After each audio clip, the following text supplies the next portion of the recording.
So you're an NFL Hall of Famer, 8-time Pro Bowler, one of the best that ever played the game. Definitely the best cornerback that ever played the game, most people say, including myself. You did other things. You did music. You were a pretty good baseball player as well. You start to coach. But instead of choosing a D1 college to go to or an NFL team as an assistant coach, you chose to help a HBCU. Things go well. You have good seasons. All of a sudden, you decide to leave and go to a D1 school. A lot of people are upset with you. Some people aren't. Today, we're going to look at some of the facts with Deion Sanders.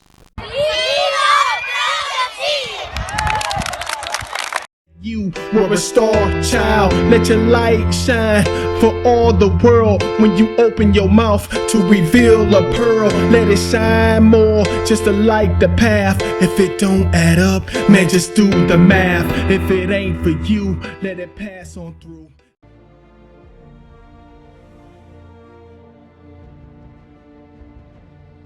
I love Brotha T. How you doing? This is Deion Wilson, aka your boy Brotha T, here with another one. Oh, that was kind of grungy. Okay, so I'd like to welcome you to T's Life Tree, where we like to give you little pine cones of wisdom for your mental health. If you don't know what that is, stick around, stay on the channel, you'll get it. Today we're going to talk about the Deion Sanders situation with Jackson State, but I'm going to take a different approach today. I'm not just going to give you my opinion. I'm going to give you a bunch of facts. Today, we're going to talk about what he brought to the table in terms of going to Jackson State and being at a HBCU. We're also going to discuss some of the negative things that happened while he was there. Okay.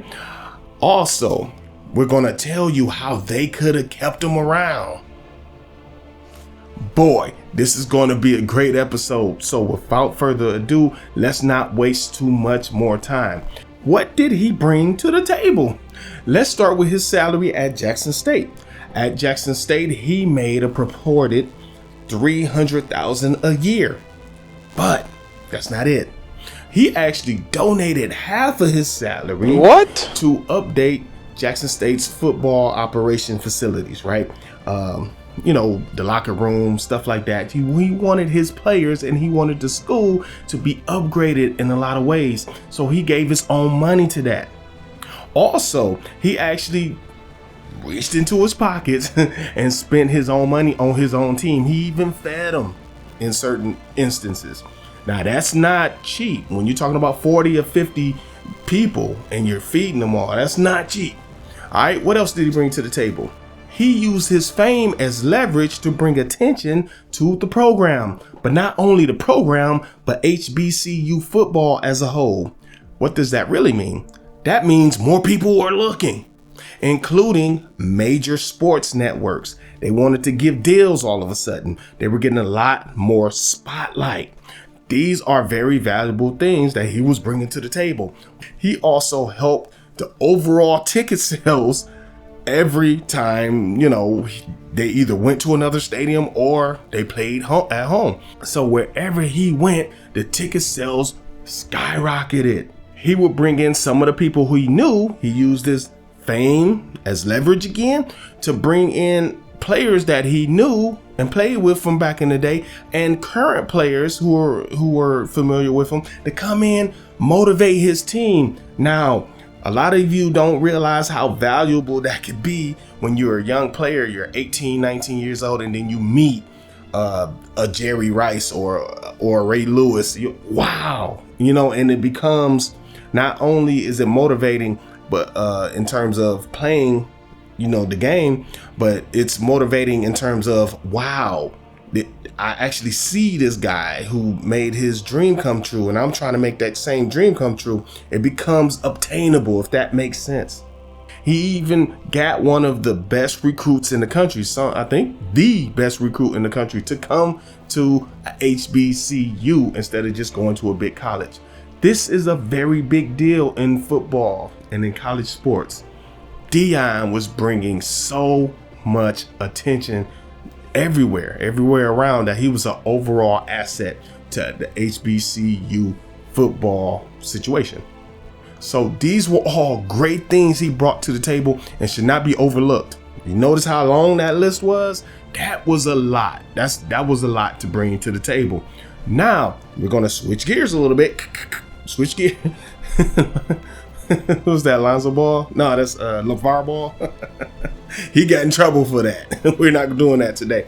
But we're gonna switch gears and we're gonna talk about some of the negative things that happened there. Guess what? The negative things didn't come from him. They happened to him. Let's get to it. How about while coaching, somebody broke in and tried to rob him? They tried to take all his belongings, y'all. We're talking his wallet, his credit cards, his watch.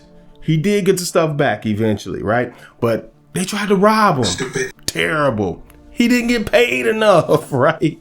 He barely was getting paid. And I know a lot of you will say, well, hey, that's still a lot of money. Like half of 300,000 is 150,000. But for what he brought to the table, his value, that was grossly underpaid. And I think he was a very nice guy even saying yes to that deal. Because this is Deion Sanders. You do realize that he can have an assistant coaching job in any team in the NFL, being the best that ever did it, right? I just wanted to make sure I point that out. There was a deal in place where he was supposed to get a percentage of the ticket sales when they sold over 30,000 tickets. At a certain point, he didn't get the money. What? Allegedly, somebody might have misappropriated those funds. Somebody stole the church's money. Allegedly. A very big deal. They may not like it, but I ain't lying. How can we have 60,000 people in a darn stadium? You talking about we sold out, and I checked the receipts and we done sold 28,000 tickets. Now y'all better find out who's stealing, because that affects my pocket. You may not like it, but I ain't lying. So it's a lot of stuff like that, and it's more that goes on that we got to address. And I just have the audacity to address it. What could they have done to keep Deion Sanders around? I have a small list of things they could have done to keep Deion there. Very simple things to pull off. How about protecting him from being robbed? How about having a situation around him where he felt comfortable, right? People don't want to be around uncomfortable situations. You don't want to be unstable. Whenever you don't know what's going to happen from minute to minute, makes people a little antsy, right? So you want to protect them. I was laughing, but I'm actually serious at the same time. That's a bad look. They could have made him an offer to try to get him to stay. It would have been hard to match the offer from Colorado, which was $29.5 million over 5 years. That's just under $6 million a year. It would have been hard to match that, right? Up from 300,000. But maybe they could have got together with some alumni, or maybe even the other HBCUs. Even though you're competing against them, you're still benefiting from him being there, even if you're one of the other teams. If the HBCUs would have got together, put in a pot, and got him enough money to get him at least a competing offer. Like I said, it would have been hard to get $6 million a year, but $2 million a year, maybe, if y'all could have got that up, 2.5, maybe he would have thought about it, because he was already clearly in it to help you more than make money at first. So maybe he would have thought about that. But the 300,000 a year, 150,000 a year, actually, up to $5.9 million a year, doesn't take a rocket scientist, right? How about if they just didn't steal the money? Allegedly, right? The ticket sales, what happened to that money? Now, I'm not gonna lie. If I was in his position and I was there, I'm helping my community, I'm helping HBCUs, everybody's eating right now. They're trying to bring the TV cameras in now. We're getting, I think they had new uniforms often when they played. That was because of Deion, right? All of these great things that I'm doing, I'm not going to lie. If I'm in this position, I get there, I do all this stuff. You allow people to rob me, try to take my wallet. You allow people to rob me with the ticket sales I'm supposed to get a percentage of. You're not giving me a lucrative offer to make me want to stay there. All of these things would probably make me want to go somewhere else. Ain't nobody got time for that. I'm not saying that to be mean, but at the end of the day, you have to do what's best for you and your family. I understand the trying to help the community and all that, but if you don't help your family, you're also not helping the community, right? You don't want to be in a position where you're starving because you want the community to be well. You're better off helping the community after you help your family get well. If that makes sense. I hope it makes sense to some people out there, because it's true. It's true. Now, let's step to the present. What's done is done. He's left. He's setting up situations in Colorado. All of a sudden, there's a lot of recruits going over there. They're getting so much good press. That was a good move for Colorado, right? And that tells you what he really brought to the table, because he's doing it somewhere else now. And he's about to get them attention. But you are not in a totally terrible position if you are Jackson State and the rest of the HBCU football programs. What you have to do, you have to capitalize on it. Right now, I'm going to talk about opportunity. You have to seize on opportunities. What do we say poor is here on T's Life Tree?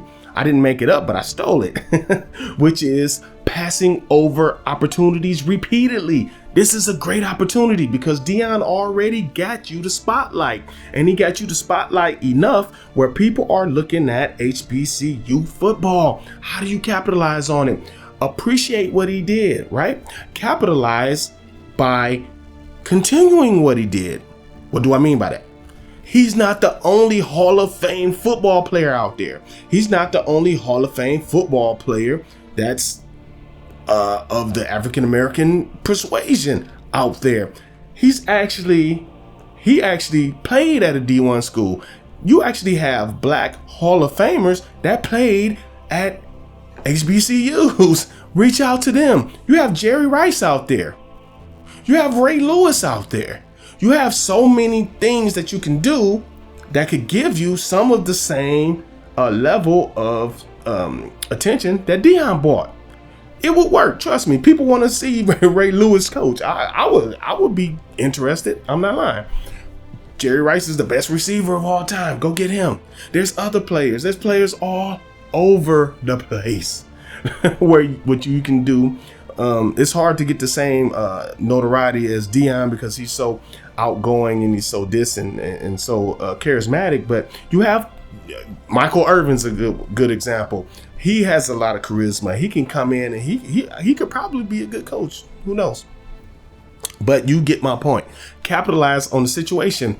Another thing you can do to capitalize on it is stop stealing money. Stupid. Allegedly.